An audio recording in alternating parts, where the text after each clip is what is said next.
Pronto. Olá, gente. Boa noite. Eu sou Suzy.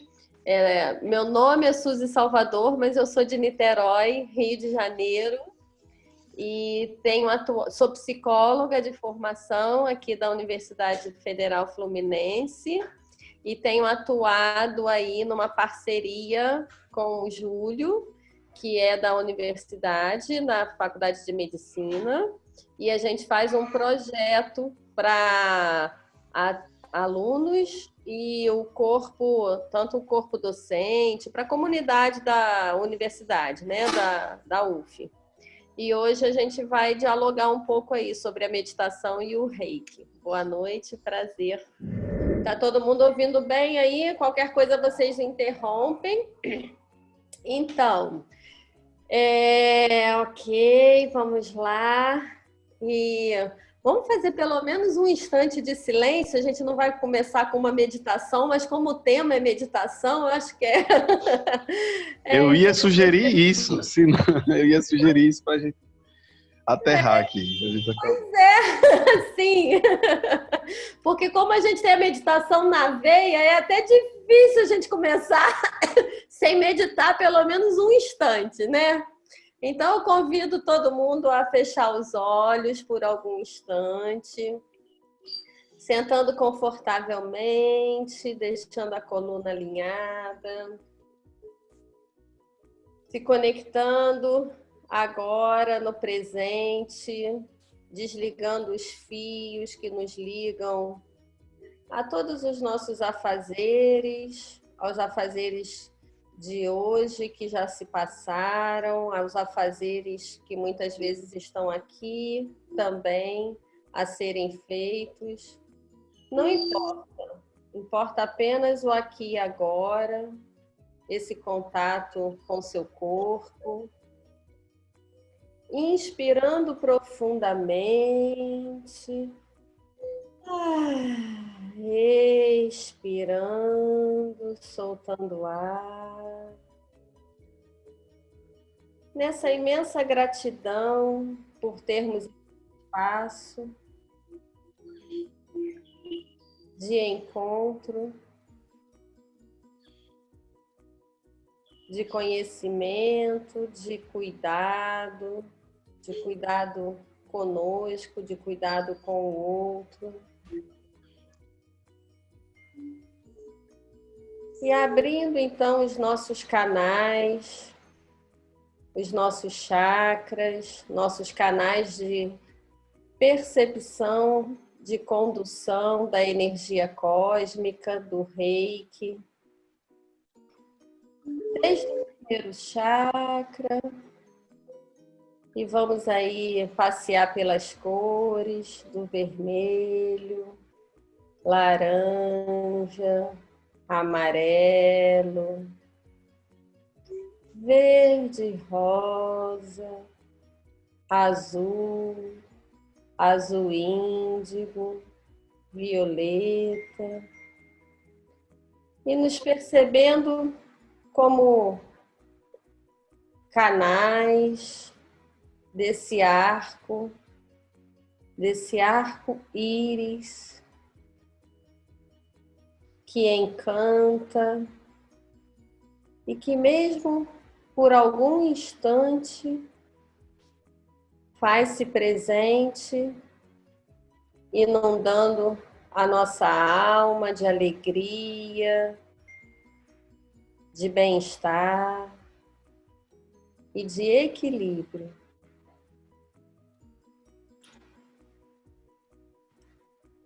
E então, assim, nessa intenção,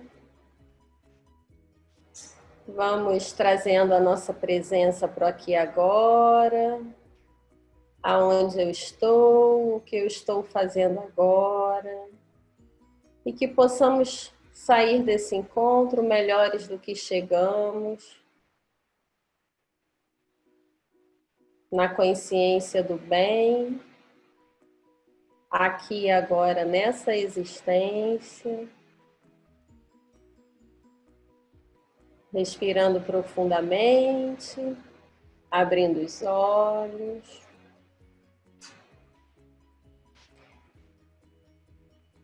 E então, devagar, mantendo esse estado de presença,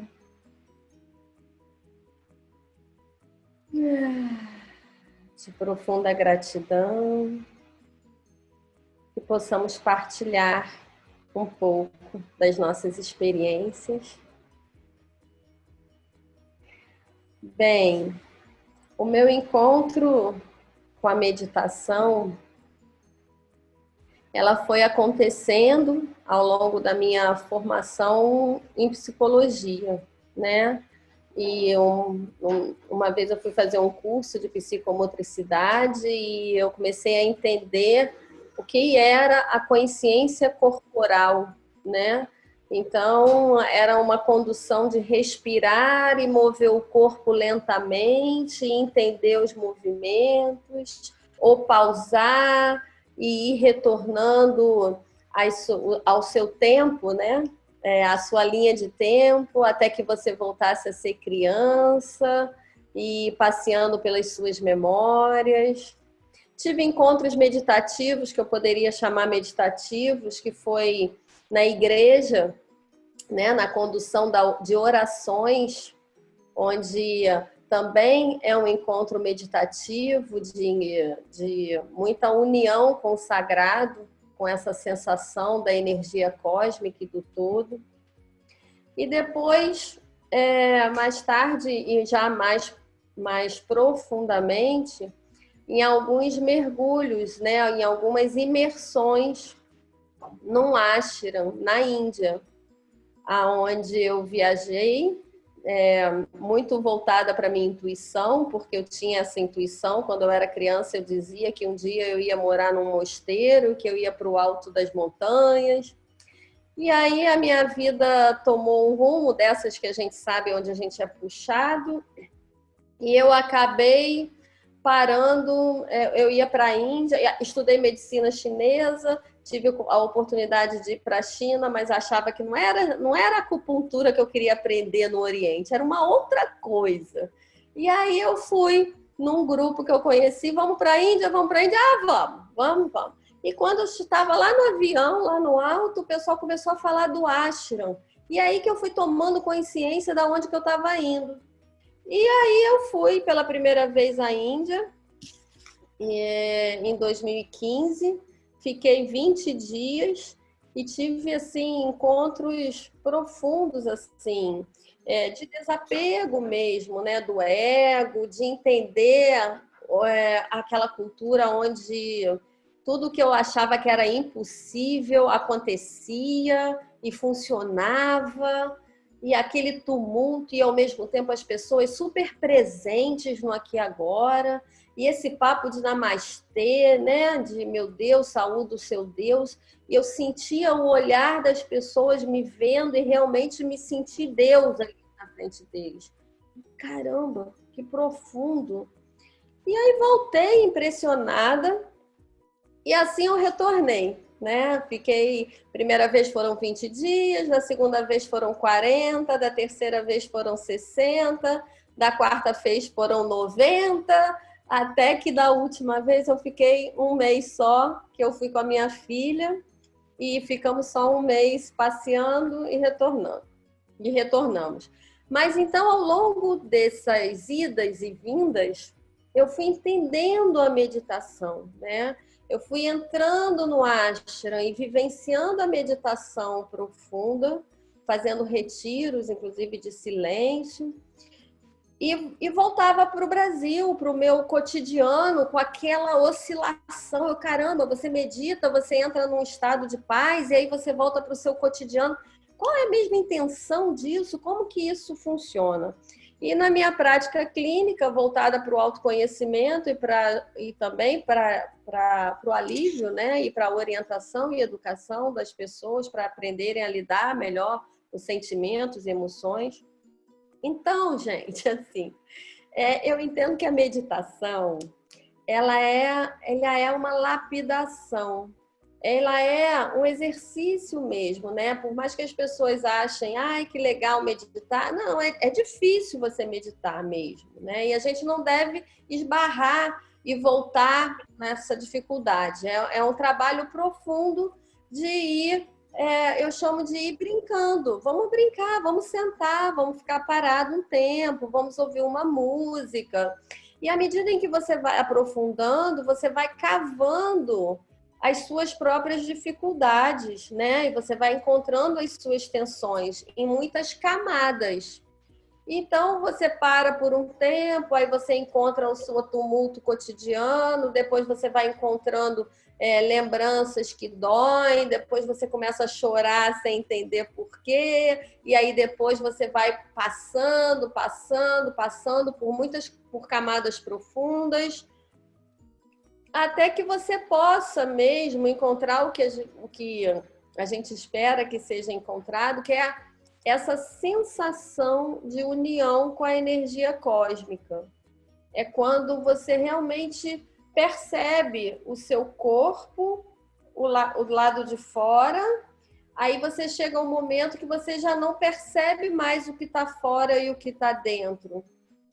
E você entra num estado de união mesmo com essa energia cósmica.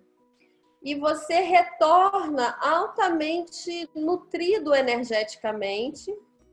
E essa energia que vai passando por você, ela vai também desobstruindo os canais, né? Os canais energéticos, ela vai desobstruindo os seus limites. Ah, como assim? Ah, você acha que você não consegue? E aí é uma coisa assim, um pouco meio de...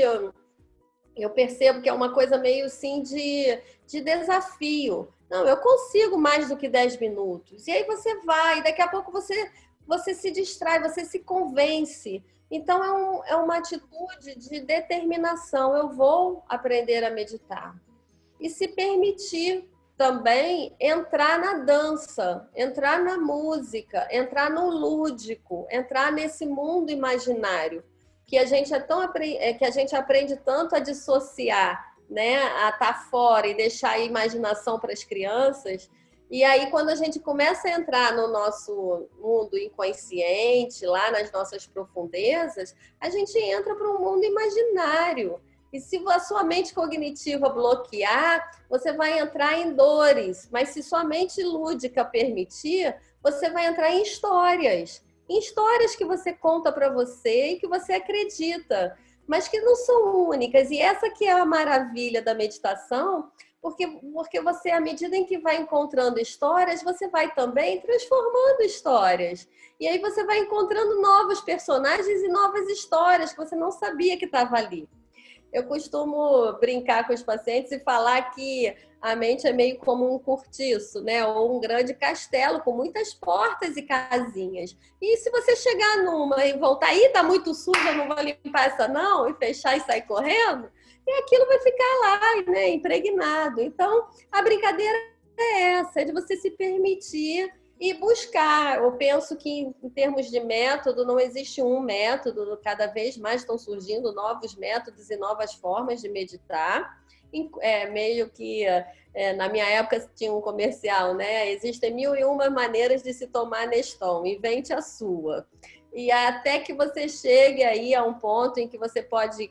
nós temos até um trabalho que a gente faz de meditação com aroma e com música. Então, enquanto você ouve uma história, você vai sentindo um aroma e você vai ouvindo a música e daqui a pouco você e toda aquela energia vital que está em você vai se transmutando. Quando você retorna, você já está num outro estado, né? Que você capta aprendizagens e integra consciências e arquétipos que muitas vezes podem colaborar com o seu dia a dia. Aliás, eu não vou dizer sempre, porque a gente também não gosta dessa coisa muito assim, mas eu posso motivar assim, que tipo, vai lá que vai dar certo. Então, Existem muitos métodos de meditação. Para quem é muito agitado, tem Osho, que faz uma meditação dançante, vibrante. O Yoga Tantra também trabalha assim, com respiração e com movimento. Existe aquela meditação mais clássica, né, do Zen budismo. Tem de olhos abertos, tem de olhos fechados, tem de olhos entremeados, tem de olhar fixamente uma chama de uma vela, olhar fixamente uma figura. Então, assim, experimenta, né? Tem o Thich Nhat Hanh, que é o mestre que eu vim conhecer através do mestre Júlio, e que é um mestre zen budista, que a gente lê e fala muito. E lá na Índia eu também fiz muita meditação caminhando. Então, à medida que você vai caminhando e vai associando a sua respiração ao seu caminhar, e daqui a pouco você está em silêncio, e aí sim, o silêncio é fundamental, você ter prática de silêncio, realmente buscar quietude, ficar quieto mesmo, fechar a boca, né? A boca fechada não entra mosca. Aliás, lá na Índia eu descobri por que tem esse ditado, porque lá no verão, se você abrir, é muita mosca, gente. É muita mosca, você não acredita, assim, é enxurrada. Então, a gente fica meio que assim, e de boca fechada para não entrar mosca mesmo. Então, o caminhar, o contemplativo, o silêncio, vai te dar a oportunidade de desenvolver sentidos e se sensibilizar com outro tipo de olhar mesmo, né? Onde o silêncio vai te aquietando. E aí você vai, ao mesmo tempo, tendo uma nova postura diante do mundo, né? Que é o que seria o esperado, uma postura mais contemplativa, aonde a camada de julgamento, que é uma reatividade do seu ego, aquilo que você está olhando e observando, a gente tem essa mente ocidental, cognitiva, classificatória, isso é isso, aquele está sendo assim, o outro está sendo dessa maneira, e aí você passa a observar como quem caminha num jardim e observa flores diferentes, aromas diferentes, árvores de diferentes tamanhos, a mesma árvore com folhas de cores diferentes, e aí você começa a perceber a vida como natureza. E aí você começa a sentir, inclusive, a vontade de interagir naturalmente com essa natureza que se apresenta para você. Então, esse eu acho que é o grande ganho da meditação, quando você vai se permitindo descamar, né, das suas próprias reatividades. O que impede você de meditar? É algum bloqueio seu mesmo. É medo, é raiva, é ansiedade, é a sua ligação com o tempo, você está de mal com o tempo, você não quer esperar o tempo, você quer mandar no tempo, você quer controlar o tempo. Então, você começa a conversar, né? A meditação analítica, ela traz para você a possibilidade de você aquietar. E aí, onde é que você embarrera? Escreve num papel, não consegui por causa disso. Aí no dia seguinte, faz de novo a mesma coisa e olha para aquele papel. Aí vai, respira, aí você vai ver que você talvez tenha conseguido passar daquele pedaço. Aí você já vai para um outro pedaço. E aos poucos você vai trazendo para você esse autoconhecimento e vai aprofundando essa introspecção, né? Esse silêncio em você. Então, eu percebo que a meditação ela é um caminho para a espiritualidade enquanto esse lugar aonde você se une com o todo, esse todo que você pode chamar aí de Deus, de amor, de energia cósmica, do Criador, do Uno. Então, é a experiência do Um. E o que isso tem a ver com o Reiki, né? E aí eu vou começar a concluir já, né? 50% da fala, agora outros 50%. É que a gente é amigo do tempo e a gente vai se dar bem nessa história toda hoje. Então, o Reiki, ele é também um caminho da espiritualidade, um caminho da união, né? Do amor e do um. O Uzui, ele foi para o alto da montanha meditar, né? Nessa meditação que é chamada Estrela da Manhã, aonde ele vai encontrando e libertando-se para que seja canal. O que é isso? Libertar-se para que seja canal. Ah, você deve ser um canal. O reikiano é só um canal. Mas o que é isso de ser um canal, né? Canal é dar passagem. Mas como que eu vou dar passagem se eu estiver entupido, né? E aí, como é que eu desentupo? É assim, é lapidando o seu ego mesmo. Como é que a gente areia a panela, né? Fazendo força? Ela não vai ficar ali, não vai ser fácil. Mas depois você vai ver aquela panela limpa, uau, vou fazer uma comida boa, não é assim? A gente também no Reiki precisa limpar as nossas camadas, o nosso ego, lapidar o nosso instrumento e mostrar o nosso diamante, afinal de contas, né? Que exato, o nosso diamante é estar vazio, não é o nosso tesouro, é o vazio, é o nada, né? Mas tudo bem. Então a gente vai limpando aí o quê? A gente vai limpando todas as sombras de cada um daqueles chakras, né? Que a gente estuda como canal, entendendo o corpo como natureza. Natureza de conexão entre céu e terra. Entre céu e terra tem o homem corpo, o homem mente, o homem emoção. Então a gente vai cuidando, como eu cuido do meu corpo, como eu cuido da saúde do meu corpo, como eu cuido das toxinas, eu intoxico ou eu liberto o meu corpo de toxinas, né? Através do meu alimento, através da atividade física, através das práticas de respiração,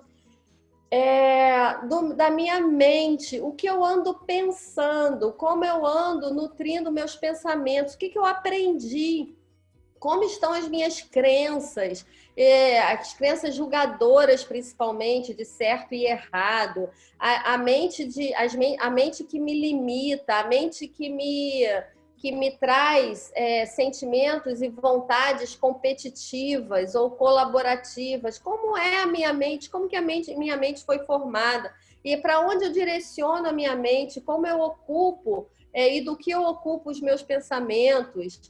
Para onde que eu levo o meu pensamento? Será que eu edifico os pensamentos? Será que eu nutro os pensamentos com uma leitura agradável, com conhecimento, com aprendizado, ou com tititi, com a negatividade, com a violência, com a guerra, com egoísmos, né? Com vaidades, procurando lidar só com o meu próprio caminho? E as minhas emoções, né? Como é que estão as minhas emoções ao longo do dia? Que tipo de emoções que eu tenho? Como eu rego aí a gratidão, a amorosidade, a gentileza? Ou ao contrário, como que eu estou dialogando aí com a irritação, com a impaciência? E aí é um jogo fácil, gente, assim, de fazer uma tabelinha, vamos ticar mesmo. O que eu posso fazer então? Tô com a minha gratidão muito baixa, deixa eu aumentar. Tô com a minha irritação lá no alto. Meu Deus, como é que eu posso fazer para me irritar? É assim que a gente se desentope, não tem outro jeito. É o trabalho mesmo de formiguinha, mas de muita vontade. E aí é o vetor da vontade, que é isso que a gente está fazendo aqui, por exemplo, que a gente une vontades. Então, a vontade de um troca para o outro, aí dá uma dica, e aí daqui a pouco aquele setor e aquela força, nossa, trouxe uma luz, trouxe uma ideia, já tem vontade. E aí a gente prolifera muito mesmo, né? A notícia também vai, porque quando a gente fica bem, a gente acaba sendo... chama atenção. O que você está fazendo? Nossa, mas caramba, eu quero fazer também. Como é que é isso? E aí vai e vem uma corrente do bem, né? Que é essa corrente maravilhosa.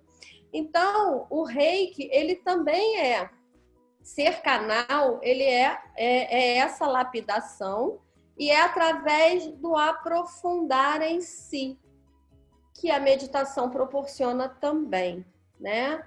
E uma associação assim que eu penso que é muito bonita no mergulho da consciência. Falta quanto tempo? Não sei mais, nem sei agora. Um aprofundamento que eu vejo que é bem bonito assim, da consciência. Faltam 5? Tá. Um aprofundamento da consciência é que quando a gente vai mergulhando, a gente vai entrando para o um, né, para esse um da energia cósmica, a gente percebe que a evolução ela nos leva tanto para o alto das estrelas quanto para o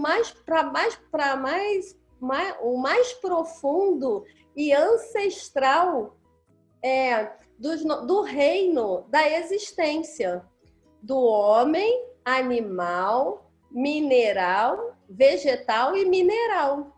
Então, é o que o Jung chama do Ouroboros, né? Que é aquele retorno a si mesmo. Então, você vai para o alto e para o baixo também. E o Reiki e os símbolos do Reiki, nesse livro que é maravilhoso, que o meu mestre Júlio, ele é um investigador, e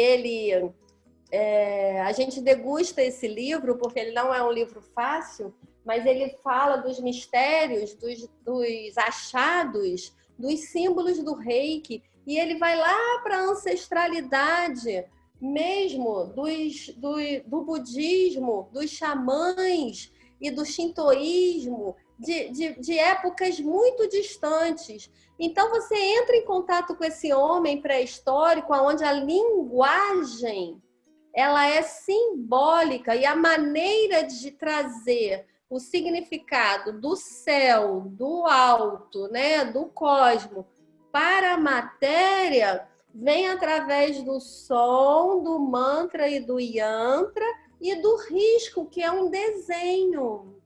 É através da arte.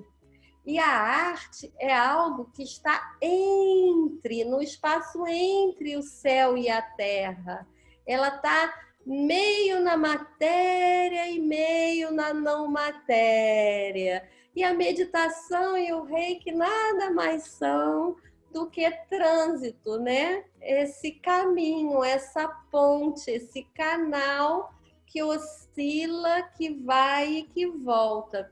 E no desenho do Reiki, quando a gente vai fazer esse desenho como uma arte, como uma pintura, a gente traz a forma. E essa forma, ela tem uma força. E essa força, ela vem da constância, vem da repetição. E não vem da repetição só, e com muita honra do Usui, mas não é só dele, tem de antes dele.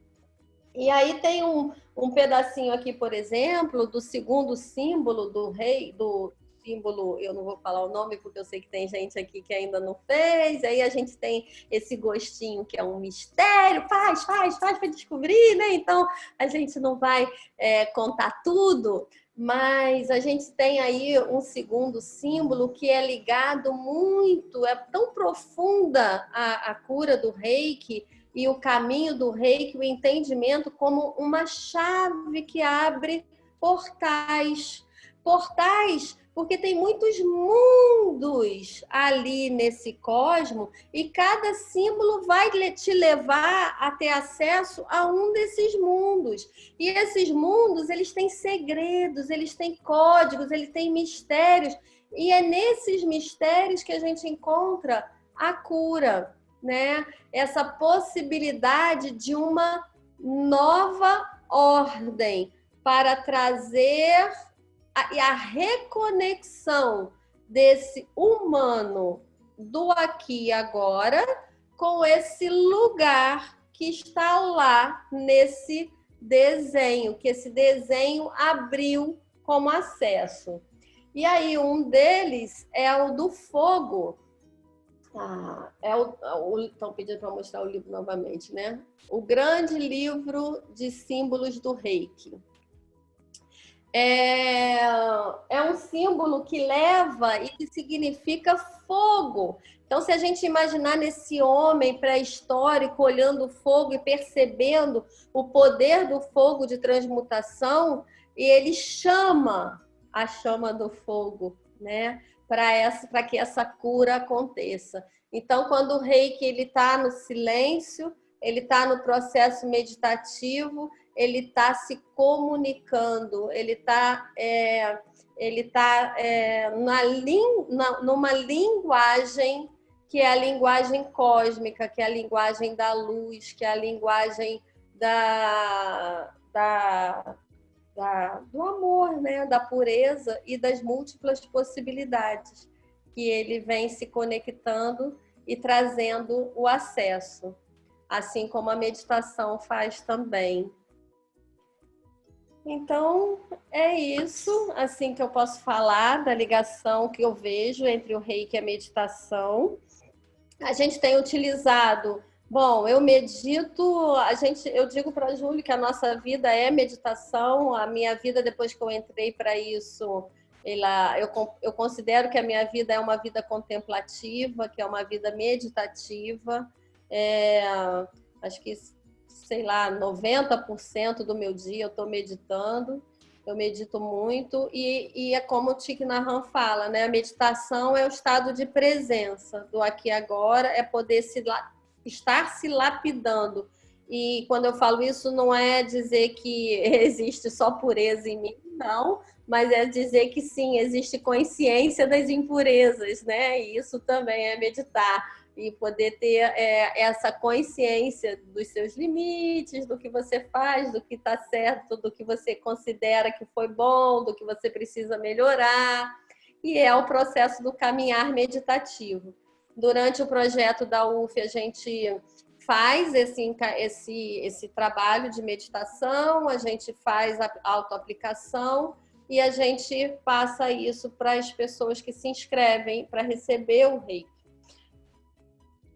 Essa que é a nossa experiência. E a gente tem uma meditação que a gente oferece, né, gratuitamente, a gente oferece online pelo canal do Prana Aromas toda quarta-feira. Já foi segunda, quarta e sexta, agora é toda quarta-feira, 7 horas da noite, a gente faz um trabalho de meditação para motivar, para trazer essa possibilidade com aroma, com reiki, com aroma, com música e sempre com um tema, para a gente conversar sobre o tema da meditação. Obrigado, Suzy. Que linda, maravilha. Eu fiquei em êxtase aqui, nessa sua aula. Gente, eu que maravilha, agradeço. gratidão, Suzy. Isso, né? Isso é muito bom. Obrigada a todos vocês. Renato, você vai concordar comigo que depois da fala de Suzy, fica bem difícil. A gente acrescenta, ela colocou a gente numa saia justa. Porque ela acabou abraçando o tema de forma tão bonita, não é? De forma tão harmoniosa, e acabou pincelando, dançando sobre as várias nuances que a gente poderia tratar aqui, que ela deixou a gente com uma tarefa muito difícil de agregar ainda mais aquilo que foi falado. Fique à vontade, amigo. Eu fico por último, vou deixar a experiência de ambos conduzir esse trabalho, e aí no finalzinho, com toda a humildade, eu vou colocar a minha parte também, aquilo que eu tenho para acrescentar com vocês. Pode ser? Se você quiser, eu faço. Mas aí só almas generosas aqui hoje, hein? Vamos lá, quem quer? Vai, o Renato? O Tiago, como é que fica? O tempo aqui é curto. Tem um pessoal que dorme cedo, viu, Renato? Oi, estão me escutando? Sim, Renata. Fique à vontade. Então, pessoal, eu vou falar mais da minha experiência pessoal, né? Na questão da minha criação com a meditação. O reiki, eu sou praticante do reiki há pouco tempo, a partir da companheira de Rio Grande, a Simone, né? A Simone não. É educadora popular, me esqueci o nome dela agora, ela estava ali.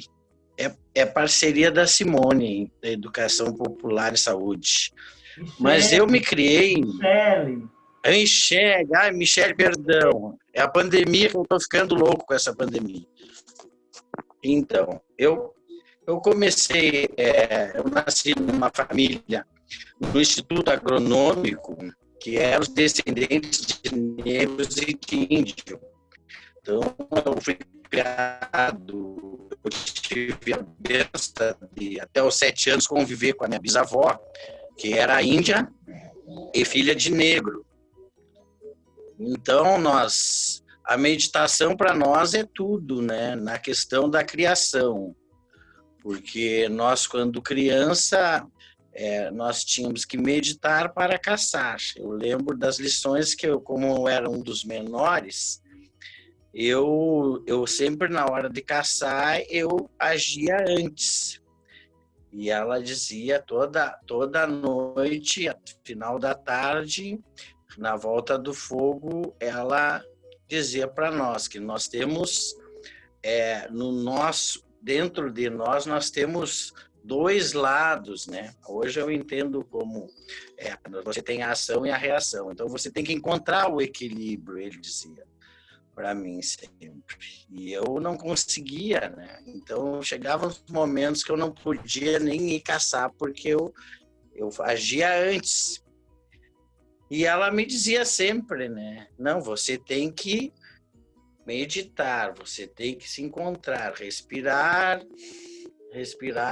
Na hora que você pensar em fazer isso, você respira 3 vezes. Então, a partir disso, eu comecei a me relacionar, e na família nós fazíamos isso toda hora, né? Todos os finais de tarde na beira do fogo. Aos 7 anos eu perdi minha avó, e aí eu fui, naquela época, né, eu nasci em 63, anos 70, esse Instituto Agronômico era do INCRA, se tornou, né, era cercado praticamente de milicos, né, por conta da ditadura. Então, nós não podíamos praticar a nossa cultura. E nós tínhamos que todos os domingos ir na missa católica, né, para rezar. Então eu não rezava, eu meditava. Eu ficava lá comigo mesmo e eu me revoltava porque eu não entendia por que o pessoal rezava para Jesus Cristo, que ele era o Deus, que ele era o santo, se ele estava pregado numa cruz. Eu não conseguia entender isso não passava por mim. E a minha avó sempre me dizia que o nosso Deus maior é o Deus Terra, porque nós precisamos sempre, o ser humano precisa de 3 coisas, da Mãe Terra, da água e do ar. E o ar que nós não temos durante um período que nos dá a vida, né? Tapinha aquele, ela sempre falava isso. E que a partir desses 3 elementos nós tínhamos que meditar para nos acharmos, confrontarmos com nós mesmos, né? A partir da Igreja Católica eu comecei a me confrontar comigo mesmo, rezando numa missa, mas eu fazendo a meditação. Só que eles meditavam algo e eu meditava outro. E eu lembro que numa dessas passagens, o padre, eu deveria ter 7 para 8 anos, o padre pediu se alguém queria se pronunciar e fazer uma bênção. E naquela época a criança não podia se manifestar, né? E eu levantei a mão, minha família me olhou, porque nós sentávamos todos numa fileira ao lado, assim, aqueles bancos compridos. E aí eu fiz eu convidei as pessoas para nós irmos para a rua, porque o campus era um campo bem verdinho, tinha bastante árvores, e pedi para o pessoal sentar na grama e eu fiz uma oração. E aí ficou aquela coisa muito, né? Meu pai, quando eu cheguei em casa, meu avô, disseram, tu não pode fazer isso, porque a igreja... Eu não entendia, nós estávamos numa ditadura, para mim aquilo era algo normal. E comecei a entender o que era, né, você meditar, porque eu comecei, quanto mais eu crescia, mais eu tinha que meditar para controlar a minha revolta interna do sistema, né, que era imposto, e que eu não podia falar, que eu não podia questionar, que eu não podia meditar, fazer aquilo que eu gostava, a não ser quando todos os dias, mas não rezávamos. Depois os meus irmãos passaram a rezar, né? O Pai Nosso, Ave Maria, que hoje eu também rezo, mas hoje eu agradeço muito mais a Mãe Terra, ao Sol, à Lua, às estrelas, ao ar, à terra e à água, todas as energias que a gente faz, né, e que nos dá energia. E com o passar do tempo, eu comecei quanto mais eu meditava e me conectava com a terra, eu sempre gostei muito de plantar, de juntar sementes, de plantar árvores, plantar flores, né? Sempre gostei muito de água. Então, quando eu meditava, eu respirava, então eu trabalhava a questão do ar. Mas isso, para mim, era tudo uma coisa fechada, porque aí vem anos 80, 90, né? Aí, claro, nós lutamos e conseguimos derrubar a ditadura, mas era muito... E aí me tornei na Pastoral da Terra, católico, apostólico, mas sempre um revolucionário, que eu tinha que meditar, porque a minha raiva, eu lembro nos anos 80, eu estava com 17 anos, eu queria derrubar o Estado, né, a ditadura, pegando das armas, né? Eu fui interno de uma escola de eu não entendia muito bem quando saí com 12 anos de casa para essa escola, mas já tinha isso, e nessa escola eu passei longe da minha família com o tempo, e muito me ajudou a meditação, né? Meditar para mim é eu achar-me internamente, né?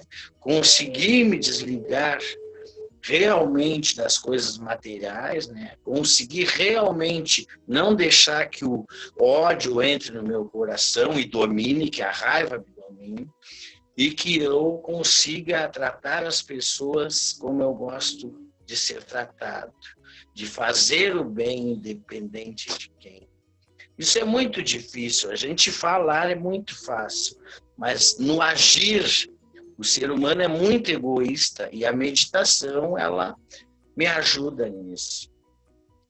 E com isso, fui passando a minha vida, descobri o Reiki, acho que faz 4 anos atrás, a partir da Michele, que como eu trabalhava a questão das plantas medicinais, eu não tomo medicamento há 40 anos, eu tenho 57 anos.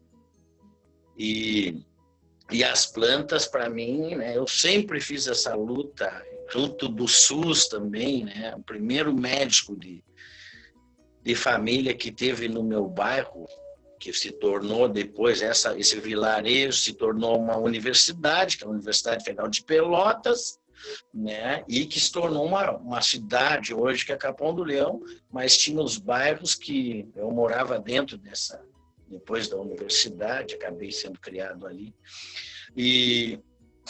Mas esse vilarejo, ele precisava muito, né, de saúde, coisa. E eu sempre gostei muito de aprender com a minha tia-avó também, que era benzedeira, benzia com carvão, né? A tia Olinda botava carta.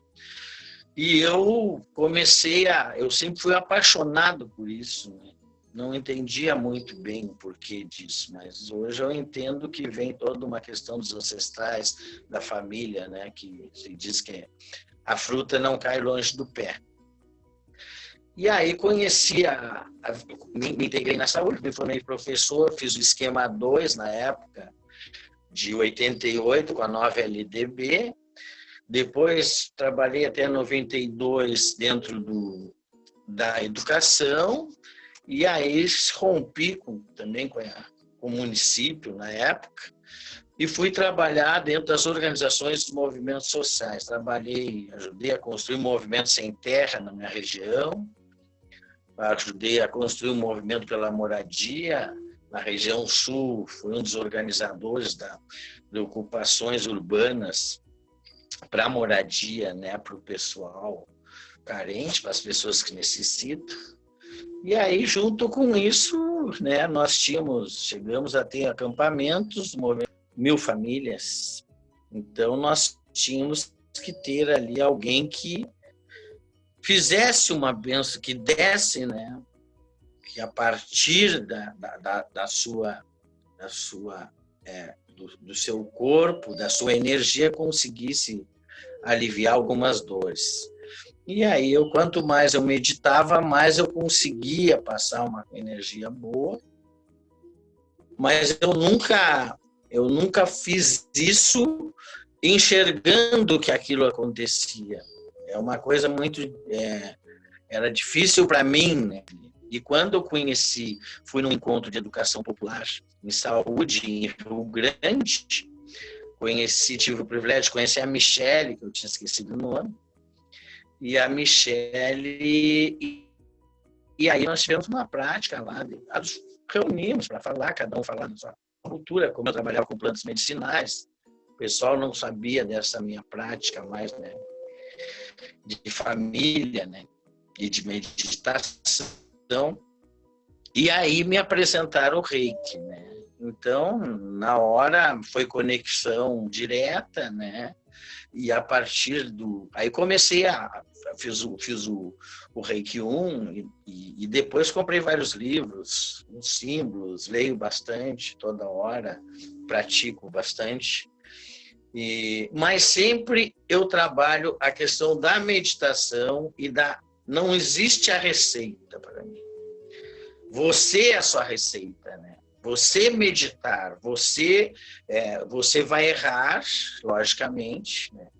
Eu costumo dizer que tem alguns dias que eu não faço meu reiki, que eu não tenho coragem de aplicar um reiki, porque eu também tenho os dias que eu me retraio, que eu deixo para, né, para os meus demônios, como diria a minha bisavó, né? Você tem a parte boa e a parte ruim. Você vai construir o que é o bom, o que é o ruim. Eu não consegui entender, né?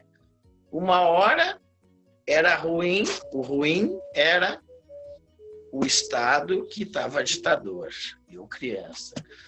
O bom e o que era bom, que era a liberdade, nós não podíamos. Então eu não conseguia entender esse conflito. E ela sempre me dizia, não, você tem que fazer primeiro, né? Você tem que meditar, né? Você respira, fecha os olhos e se encontra consigo mesmo, que era a meditação, né? Então, a partir do conhecimento do Reiki, eu comecei a aplicar isso nas pessoas que eu atendia. Eu trabalhava no meu setor de regulação, né? Todas as unidades, eu tenho 5 unidades básicas de saúde no meu município, e eu comecei a trabalhar no acolhimento daquelas pessoas que passavam pela unidade básica e estavam com algum problema sério, né? Então a pessoa chegava lá, sabia que tinha um problema grave, né? Então eu já sabia e eu comecei a fazer os acolhimentos. Eu nunca falei dessa parte minha espiritual de meditação, bem antes até do próprio Reiki, mas com o conhecimento do Reiki me ajudou a eu compreender mais. E eu comecei a fazer um laboratório, como eu tive, que foi um laboratório que durou 2 anos e 7 meses, né, de que eu fiz minha sala tinha uma mesa onde a pessoa chegava, ela tinha que colocar a mão dela em cima ela tinha que botar a mão em cima da mesa, e eu sempre botava a minha mão em cima dela, começava a conversar e eu aplicava o Reiki ali sem ela saber. No início eu atendia 30 pessoas, no final das 7h30 a 1h30 da manhã. No final eu cheguei a atender 105 pessoas, né? E hoje, como eu saí de licença, aí eu comecei a aplicar uma turma de médicos e enfermeiros, fizemos o curso, a Michele nos ajudou, e aonde nós começamos, aí sim, depois de 2 anos, fazer o Reiki nas unidades básicas, o Reiki, a Yoga e as práticas integrativas junto com o relógio das plantas medicinais, que eu construí um relógio reikiano, né? Os 7 chakras. É o relógio de 7 chakras com as plantas, que uma hora vocês vão ter se Deus quiser, daqui a um tempo nós vamos nos encontrar e vamos fazer um encontro aqui na região sul, aqui da educação popular e saúde pública. Então seria isso que eu tenho para relatar, né? Dizer que o Reiki é uma experiência que eu me encontrei, né? Mas a meditação, para mim, ela parte de você. É você com você mesmo. Você permite avançar, né? E você permite se travar. E os seus conflitos, os seus confrontos, eles vão a cada dia que você faz a sua meditação, você vai melhorando e vai conhecendo mais você mesmo, e quanto mais você se conhece, mais você vai se apurando e ficando na energia da pureza, né? De conseguir chegar a um estado que eu consegui chegar e me assustei quando eu cheguei nisso, que foi uma experiência que passou, porque você faz as coisas com a ação do bem, mas acha que aquilo funcionou pelo seu acolhimento. Mas o seu Serafim é um senhor que está acamado há 4 anos, que ele teve uma isquemia cerebral em cima de uma cama, e eu vou lá, e às vezes, né, nós temos um acompanhamento domiciliar aqui dessas pessoas acamadas, né, que é o atendimento domiciliar. E eu faço Reiki quando as famílias me chamam. E teve um certo dia que ele estava, né, o pessoal achou que ele ia falecer, estava muito inchado, vermelho, né? E aí me chamaram e eu, na hora, entrei no quarto e disse, olha, posso aplicar um Reiki? Pode. E aí, quando eu comecei a aplicar, ele começou a sair uma inflamação dele, e a esposa dele pegou um pano, não deu, pegou um balde, e eu achei que eu ia... Foi o dia que eu me assustei. Eu achei que ele ia morrer naquela hora, né? Então, ali foi uma prova para mim, assim, que me assustou bastante, né? E a partir daquele momento, eu comecei a meditar muito mais, né? E comecei a meditar para mim. A minha meditação é eu conseguir, quanto mais eu me apurar, quanto mais eu meditar, quanto mais eu conseguir dominar os meus demônios, as minhas ansiedades, né? Eu vou conseguir também transmitir, né, para as pessoas algo bem melhor. E acho que esse é o meu propósito, né, de ajudar a humanidade. E eu continuo pensando que nós precisamos só de 3 coisas para viver. Nós precisamos sentir o ar, sentir a água e tocar na terra. Então seria isso. Gratidão, Renato. Que linda experiência sua. Fantástico, amei essa sua trajetória no seu crescimento. Então, sabemos que isso é uma natureza. E agora eu estou buscando mais o conhecimento acadêmico, né? Mas eu costumo sempre dizer que eu respeito muito a academia, né? Meus bisavós, as minhas avós, nós temos alguma coisa que acho que é meio que do índio, né? Desconfiado com tudo. Arisco, né? A gente sempre... Oi? Arisco, né? E que nós... e ela dizia assim, olha, é tipo aquilo, né? Que nasceu antes, o ovo ou a galinha, né? E aí ela dizia... Para nós, meu filho, que nasce, sem a prática não existe teoria. Então, às vezes, querem se apropriar das nossas práticas para nos vender a teoria. Obrigado, Renato. Hoje, no final, nós vamos ter, uma fantástica experiência hoje. Que bom, Renato. Obrigado. Então tá. Obrigado. Namastê para todos. Agora nós temos o Tiago, né? E hoje nós vamos ter um final de show mesmo, de viagem profunda nas nossas intimidades. E eu acredito que vai ser fenomenal. Vamos ver o que promete hoje. Que nós podemos nos curar hoje. Hoje vai ser um sábado de cura. Nessa conexão com o nosso ser, com a nossa divindade. Quem sabe todos nós estamos aqui, abertos a esse momento. Vamos lá, Tiago, agora é a sua vez, você dá o seu show.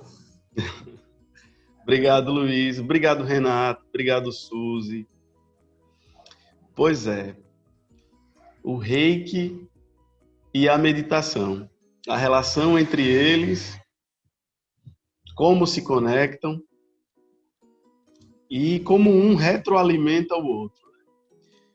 Para começar a falar, eu queria, antes também, assim como Suzy e Renato, de forma muito breve, contar a história de como eu cheguei até aqui, né? No reiki, na meditação, na auriculoterapia, na terapia comunitária integrativa e em várias outras práticas.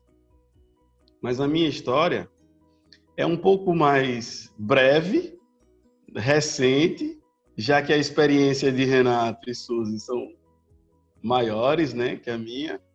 Não estou chamando eles de velhos, estou chamando-os de experientes, né? E agradeço muito a fala dos dois, o quanto que eles trouxeram para nós, de forma muito rica, as suas experiências, né, as histórias que os conduziram até aqui. Eu tenho absoluta certeza que as 70 pessoas que estão aqui, fiz questão de olhar agora quantas pessoas estão nessa sala nesse momento, do Brasil inteiro, 70 pessoas, desse dia do reiki. Que momento bonito. Eu me sinto muito privilegiado por estar aqui com vocês. Eu recebi demais de vocês. Eu agradeço de verdade a Simone pela oportunidade. E para começar, eu queria falar como eu cheguei até aqui, né?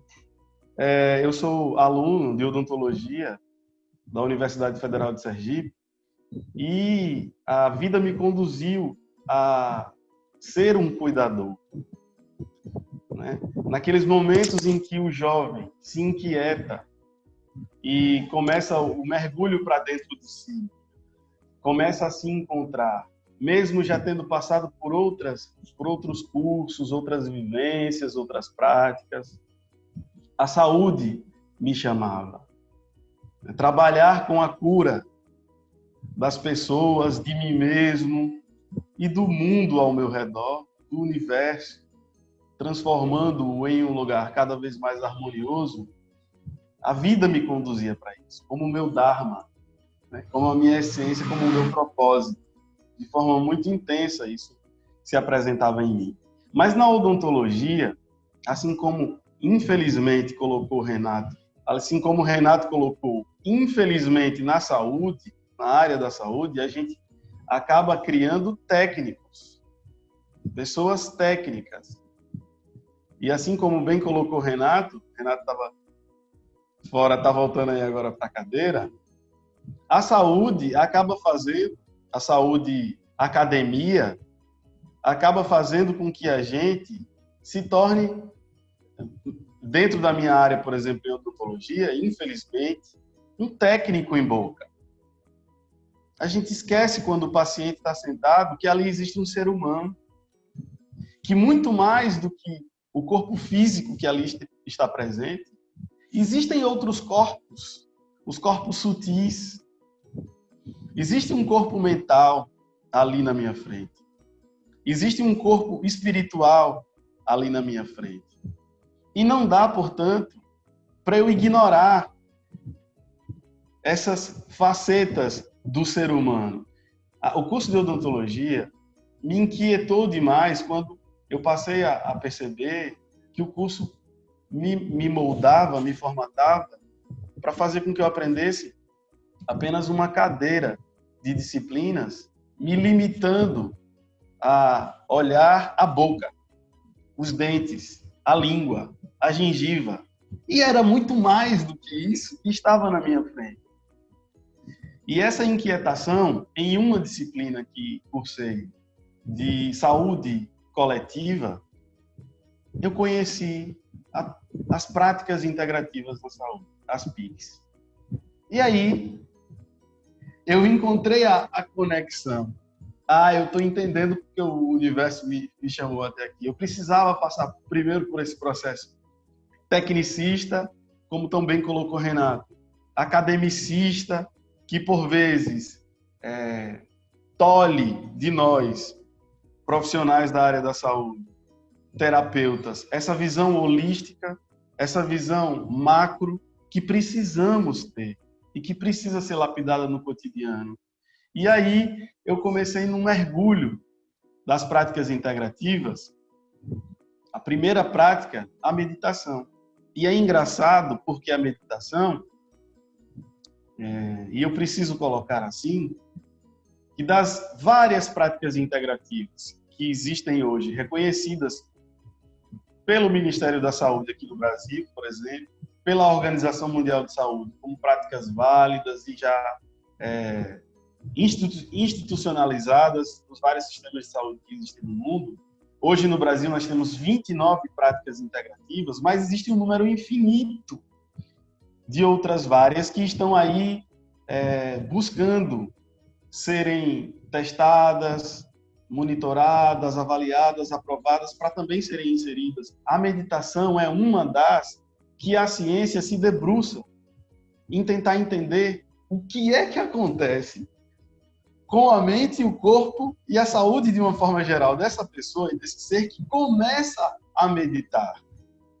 Porque uma transformação revolucionária acontece e a ciência, bestificada, pasma, olha para aquilo e diz, mas como é isso? Como explicar a pessoa parar durante alguns minutos por dia e voltar-se para dentro de si, transformam tão significativamente a vida dessa pessoa como um todo e melhora significativamente também os processos de saúde e doença no corpo físico dessa pessoa. A ciência passou, então, a estudar várias dessas práticas. A gente está vivendo, privilegiado que somos, um momento muito oportuno da história, porque existe uma cisão, uma ruptura da ciência e da espiritualidade durante muito tempo, mas que agora, já em século XXI, onde as inquietudes desse homem moderno, onde as inquietações que não são sanadas por uma farmácia em cada esquina, a ciência olhou para tudo isso que a gente já avançou até aqui, principalmente nos últimos 40 anos, o quanto que a gente evoluiu em termos tecnológicos, em termos de avanços na própria saúde, mas esta saúde que tanto avançou, olha hoje uma sociedade destruída pela depressão, pela ansiedade, pelas fobias, pelo medo. E aí a ciência olha para isso, pasma, e diz, e agora, o que é que eu vou fazer? E a gente, num processo de olhar para dentro, olhar para trás, olhar para a nossa ancestralidade, visualizar como povos milenares cuidavam de sua saúde de forma integral, unindo corpo, alma, mente, espírito, enxergando o ser humano em sua totalidade e as várias camadas daquilo que nós somos, que durante algum tempo de rompimento entre a ciência e a espiritualidade nos afastou dessa integralização que temos, que somos, agora a gente já resgata. Porque o benzodiazepínico, o diazepam, o clonazepam, não surte efeito como deveria, como poderia e como gostaríamos que acontecesse. Não dá mais, e a ciência chegou no teto, né? É óbvio que os avanços continuam aí, mas esses avanços agora, eles já andam de mãos dadas com essa espiritualidade, entendendo o homem como um todo. É preciso que a gente, historicamente, observe também que a ruptura da ciência com a espiritualidade se deu porque outrora também a espiritualidade, aliás, a religiosidade e não a espiritualidade, durante muito tempo tentou abafar a luz da ciência, tentou calar o trabalho científico. Nós temos um período das trevas na humanidade, que é chamado de Idade Média. Durante 1000 anos, a religião calou como é que eu poderia dizer? Os alquimistas, que somos todos um pouco aqui nesse grupo, calou durante muitos anos aquelas que eram chamadas de bruxas. E hoje aqui nesse grupo, com 73 pessoas, muitas dessas, 75 agora, muitas dessas pessoas, algumas levantaram a mão, seriam chamadas de bruxas durante a Idade Média. Esse assunto que a gente está tratando aqui hoje, falando sobre energia universal que existe em mim e que está em tudo, se fosse falado na Idade Média, arrancavam nossas cabeças. A ciência, durante muito tempo, foi calada. A ciência não podia. Né? O iluminismo foi quem disse, espera aí, a partir de agora a gente vai romper. Né? E a partir de agora a gente também tem voz. É óbvio que todo esse processo envolve, historicamente, acontecimentos econômicos, políticos, sociais, de transformação da sociedade, mas é preciso a gente entender, e aí eu coloco esse contexto aqui, né, de forma mais acadêmica, porque é onde eu estou mais inserido, para a gente entender que esse processo que a gente está vivendo agora, de enxergar o todo, de enxergar o homem como um todo, de resgatar a nossa ancestralidade, de perceber como povos antigos, como os povos originários do Brasil, das Américas, como os povos da medicina tradicional chinesa, que há 10 mil anos atrás já praticavam muitas dessas práticas que hoje aqui a gente está estabelecendo esse diálogo, curavam-se a partir delas. Hoje a gente já olha para elas resgatando e dizendo, vamos voltar a utilizá-las, porque essa sociedade que aqui está não tem conseguido, na farmácia que está na minha esquina, me suprir de tudo o que sou, porque sou muito amplo enquanto ser. Não dá para eu me considerar apenas no aspecto físico. E é muito importante esse link que a gente abre aqui hoje para sustentar essa reconciliação. Porque aí já entrando de forma muito mais precisa dentro do tema, o que o reiki e a meditação fazem nada mais é do que exercitarem o nosso estado de presença no aqui e agora. O reiki, ele me conduz para dentro e uma vez aqui dentro, conectado comigo mesmo, eu me conecto com o todo. Eu me conecto com o universo. E a correlação que existe, e essa é a grande pergunta, ou o grande mote dessa aula, desse papo aqui entre a gente, o grande X da questão é perceber qual é a relação entre o reiki e a meditação. Ambos nos conduzem para dentro e para o todo. Nos fazem perceber o quanto nós, enquanto ali naquele momento em que estamos aplicando o reiki, ou nos auto-aplicando o reiki, estamos no micro para o macro, do local para o global, de dentro para fora, de mim para o outro. Então, essa percepção nos conduz a transformações gigantescas, maravilhosas, em nosso estado de saúde. E quando eu falo de saúde, eu estou falando dessa saúde completa agora.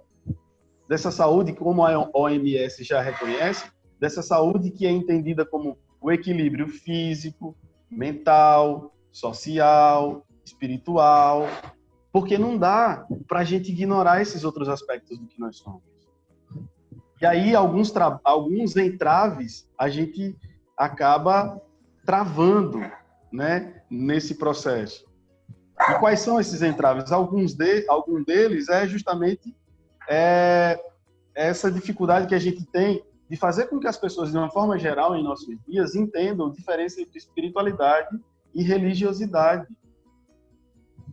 A religiosidade, ela nos aprisiona em conceitos dogmáticos, meramente técnicos, de dentro da minha fé, do meu enredo, da minha narrativa religiosa. Seja eu católico, protestante evangélico, umbandista, kardecista, candomblessista, agnóstico, ateu. Não tem problema. Todas essas possibilidades são reais, existem, estão aí. E precisam ser reconhecidas, porque é a realidade, o mundo é plural. Nós somos plurais. Né? O que nos une, aquilo que nos torna iguais, são as nossas diferenças, porque todos nós, apesar de iguais, somos todos diferentes. 7 bilhões e meio de habitantes que esse planeta tem hoje, nós somos todos iguais, mas ao mesmo tempo diferentes. E essa pluralidade precisa ser reconhecida, né? Precisa ser entendida. E sobre a meditação, alguns de seus benefícios, a meditação me conecta no aqui e no agora, como eu já disse, o Reiki faz muito bem isso, né? Porque no momento em que eu vou aplicar Reiki, seja em mim mesmo, o auto-Reiki, ou no meu paciente, no meu cliente, no meu usuário, eu preciso estar conectado comigo mesmo para canalizar essa energia que vem do universo. Porque o que é o Reiki?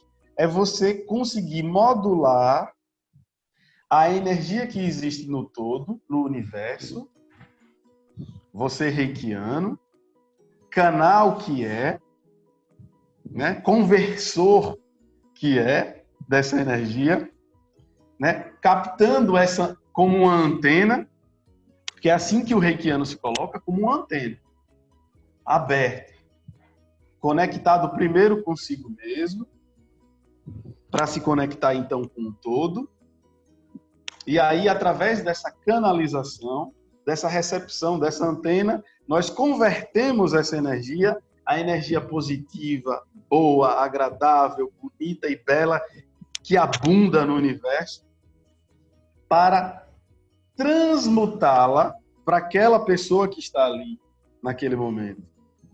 E aí, aquelas energias que estão naquela pessoa, naquele ser que está na minha frente, naquele ser humano que tem todas essas camadas, alguma desarmonia, algum desequilíbrio que ali está naquele muito mais do que corpo físico, mas corpo mental, corpo espiritual que está ali na minha frente, ela transmuta, ela reequilibra.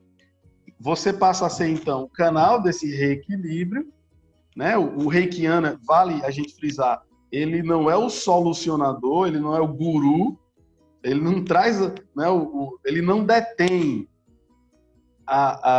o milagre, a solução, a cura. Ele é um canal da cura. Nós, reikianos, somos canais dessa cura. E o que a gente faz é modular essa energia para estarmos conectados, estarmos abertos, e ali a pessoa ir se reharmonizando através do que a gente chama de chakras, que são esses portais, por assim dizer, da troca de energia que a gente tem com o ambiente ao nosso redor. A gente troca energia com o ambiente ao nosso redor o tempo todo. Com as pessoas que chegam até nós, com os ambientes onde a gente está, seja no trabalho, seja na família, seja nas casas, seja na rua. A gente troca energia, a gente recebe e dá energia o tempo todo. É por isso que a gente chega em determinados ambientes, às vezes, nossa, que sensação desagradável eu tô. Ou, nossa, como eu estou em paz aqui. Que lugar maravilhoso, né? Ou então quando a gente chega e se aproxima de alguma pessoa e diz: que ser humano incrível! A pessoa falou meia dúzia de palavras e me acalmou e me deixou em êxtase. As pessoas, o tempo todo, trocam energia entre si. E esses canais, os nossos chakras de troca de energia, os nossos vórtices de energia, eles precisam de ajustes, de harmonia, porque às vezes a gente cede mais energia para o outro do que a gente recebe, ou então como é que a gente está reagindo com o ambiente, com os estímulos, através das emoções, de raiva, de alegria, de tristeza, na pandemia, no isolamento social, isso tudo está uma confluência. O planeta Terra inteiro, nesse momento, está passando por profundas transformações. Daí a importância do trabalho que a gente está desenvolvendo hoje aqui. De se voltar para dentro e de perceber o quanto que nós somos antenas, canais, conversores. Entendam todas essas simbologias para tentar, como uma âncora, facilitar esses símbolos que eu usei aqui. Facilitar o entendimento. Para que você e eu, no nosso dia a dia, consigamos, ainda que de forma devagarinho, aos pouquinhos, consiga ir transmutando as energias em mim, como o Renato colocou, encarando as minhas sombras, reconciliando-as com a minha luz, porque nós não somos só um rostinho bonito, tem muita coisa feia na gente também.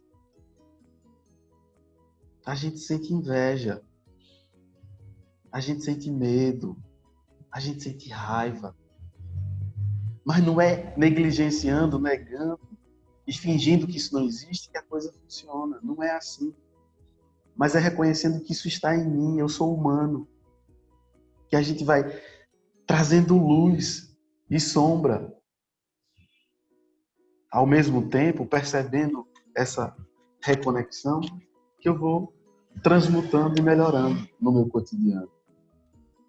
Fazendo com que a mudança ocorra de mim para o outro, do interno para o externo, do interior para o exterior, de dentro para fora. É assim que a gente vai mudando aos poucos esse nosso planeta.